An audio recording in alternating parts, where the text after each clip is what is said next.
السلام عليكم ورحمة الله خوتي وخواتاتي. حلقة جديدة، كنتمنى تكونوا بخير وعلى خير وأفضل الأحوال. والله يشافينا ويشافيكم ويشافي جميع مرضانا ومرضاكم. الله يرحم موتانا وموتاكم. بالنسبة للسؤال الثالث، شنو ناكلو؟ بزاف ديال الأسئلة كتحط عليا بنفس الشكل، مهم عندها نفس السياق غير بطريقة أو طريقة. مهم أشنو غادي ناكلو. القناة فيها حلقات على أشنو غادي ناكلو، والدكتور الفايد الله يجازيه بكل خير لا دخلتوا عنده القناة غادي تلقاو 38 حلقة على السرطان وعلى الغذاء ديال السرطان. ودائما الدكتور الفايد حريص على انه يهضر لكم على التغذية والعلاجات ديال السرطان. راه ما كاينش شي مره ما كيجبدش لكم السرطان. بزاف ديال الحلقات يعني حتى فهادشي الاخير كله كيركز على مرضى السرطان، الامراض المناعيه، امراض المزمنه. مهم، راه السرطان غذاء واحد، يعني كان ديال الدماغ، ديال المعده، ديال الريه. حيت السرطان كيبقى سرطان واحد كيتغذى بنفس الطريقه، كيبغي يعيش في المكان الحامضي. يعني ملي كتكون عندنا نسبه الحموضه طالعه في الجسم، راه السرطان كيبان وكيزيد كينتشر. وهذا الشيء كيكون مسبينه بزاف الحوايج، منهم ملي كنكونوا مستريسين ومعصبين ومضغوط علينا بطبيعه الحال كطلع نسبه الحموضه. ثاني حاجه من الغذاء الغير صحي. الغذاء الصحي اللي خصنا نتبعوا بعده مشتقات الحليب واللحوم والبروتينات الحيوانيه، وناكلوا كل ما هو نباتي وكل ما هو طبيعي، ونطيبوا بزيت الزيتون، ما نطيبوش به في الاول حتى الاخر، ونزيدوه في الاكل ديالنا، ونطيبوا في الاواني اللي هي صحيه، ونشربوا الماء اللي هو سميتو مفلتري. المعلبات والمصنعات والاجبان كل شيء، العصائر الصناعيه وداك الشيء ديال المشروبات الغازيه، المخبوزات كلهم نبعدوا عليهم. هذا الشيء غادي تلقاوه في حلقات سابقه، وعندي سلسلات على شكل دي بلاي ليست، كل بلاي ليست فيها مواضيع ديال فيديوهات مختلفه. مثلا سلسله السرطان، سلسله على الاكل الصحي، سلسله على يعني حلقات ديال مريم معكم هي اللي كنكون فيها مباشر، والقصص ديال الشفاء ديال الناس. مهم كل شيء راه كاين في القناه. وندوزو للسؤال اللي تا هو داخل في الاكل، اللي هو السؤال الموالي. بزاف ديال الاخوات دائما عندهم هذا السؤال هذا اللي يدوخ ليهم الراس: واش الحلبه ولا بذور الكتان والسمسم وحب الرشاد كيزيدوا في الهرمونات؟ لما مزيانيش كيغديو السرطان ما ناكلوهمش؟ وعباد الله راه كيبقاو كيكذبوا عليكم وكيقولوا لكم شي حوايج هما ما قارينهمش، هما ما فاهمين فيهم والو.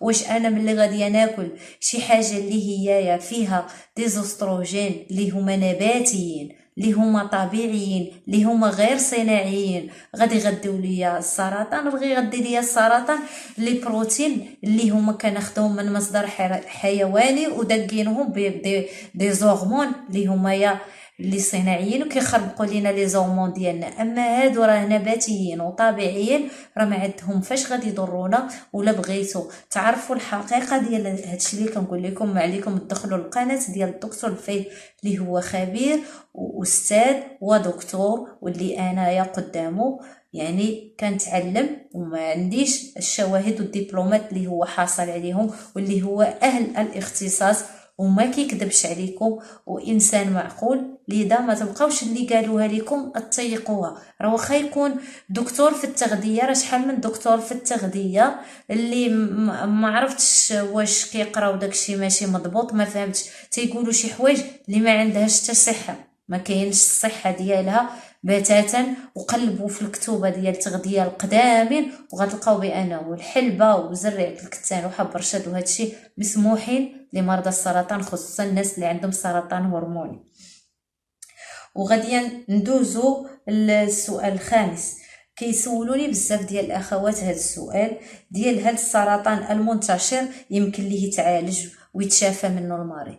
العلاج والشفاء بيد الله. انا ما كنعالج، ما غادي نشافي حتى شي واحد، وانا كندعي مع كل شي الناس باش يتشافى. راه ما يمكنش انا غادي تجي عندها تقول لي واش فلان راه مريض غادي صح. انا ما كنعلمش على الغيب، وانت ما كتعلمش على الغيب. اللي غادي نقول لكم بانه كاينين حالات ديال الناس اللي كانوا في مراحل جد مستعصيه ومراحل اخيره، وناس اللي الاطباء قالوا لهم في الطب، قالوا لهم نتوما ما بقاش لكم بزاف ولا راه ما بقيتوش غادي تعالجوا. غادي نقول لكم بان هذيك كتبقى هضره ديال الورقه والستيلو، ماشي ديال الله عز وجل، لان ربي كيقول هضره اخرى. ما يمكنش لينا نحدوا الانسان العمر ديالو ولا ندخلوا في القدر ديال الله، وانما اللي نقدر نقول لكم انه كنديروا الاسباب اللي حنا كنقتنعوا بها واللي حنا كنقدروا بها، كنركز على اللي حنا كنقدروا عليها واللي حنا كنقتنعوا بها. يعني ما يجيش عندي شي واحد ويبدا يقول لي انا يا حيت قال لي الطبيب ولا قال لي خاصني ندير هذا العلاج حيت هو اللي كيديروه كاع الناس، راك انت بقيتي داخل الصندوق.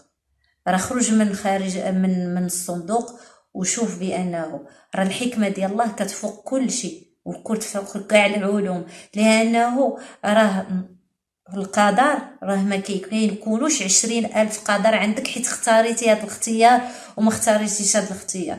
راه الاختيار اللي غادي تختار وراه عندك قدر واحد راه ما غتهربش منه. بحال هذاك الكسيده اللي طرات ليا الخميس، راني غاده وكنسبح شاده سابح في يدي وغاده ومركزه مع الطريق، يعني ماشي ساهيه واخده الاحتياطات ديالي وكل شيء، وكنشوف قدامي وغادي يضربني السيد، غادي يضربني مكتب ليا. يعني ما كايناش شي حاجه اللي كانت غتوقف هذاك القضاء.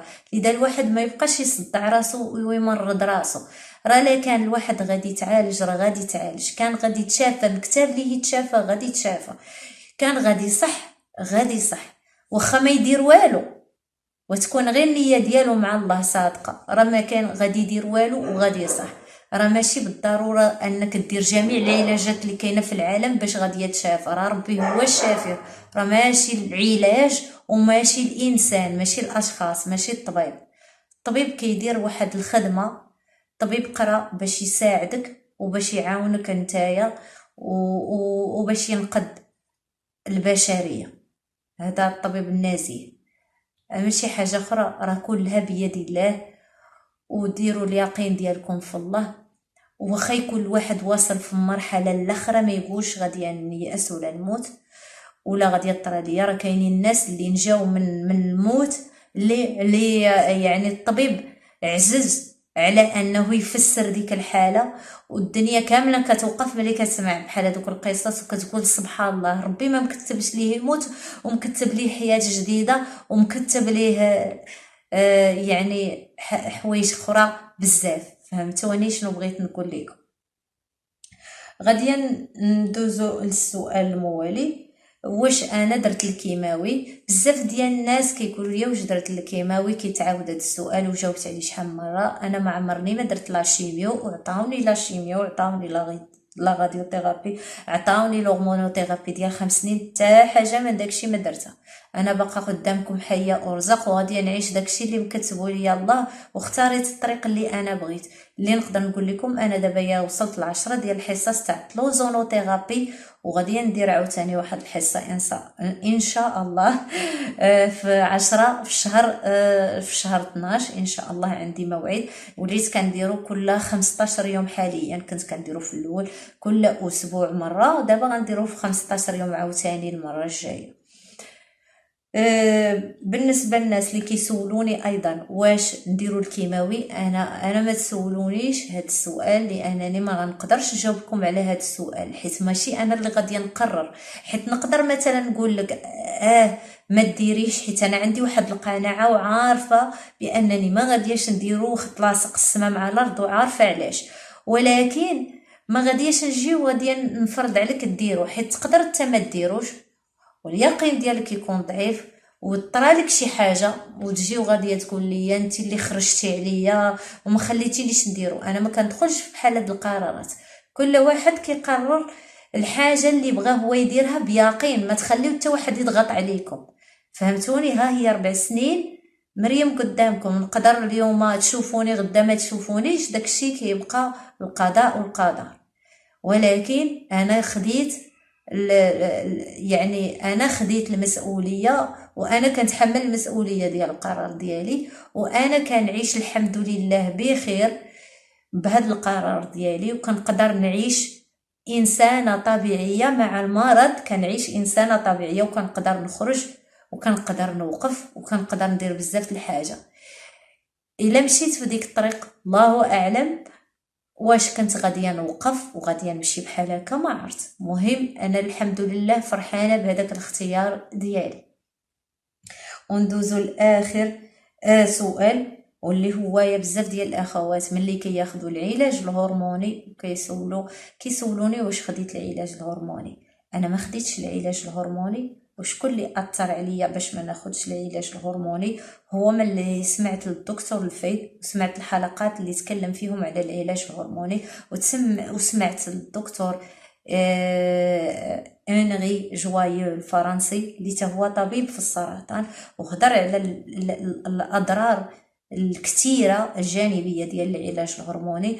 والدكتور الفايد كان هضر على الفصيله ديال الدم او زمره الدم الاو بلس اللي هي كياخذوا علاج هرموني، فهي كتخرب ليهم الفصيله ديال الدم ديالهم. وانا ما بغاش تخرب ليا الفصيله ديال الدم ديالي وما بغاش ناخذه، وهذا قرار ديالي وهو كيحمي ب 17 ولا 15%. انا ماشي ضيق عليا راسي باش غناخذ واحد الحاجه اللي هي كتحمي ب 15%.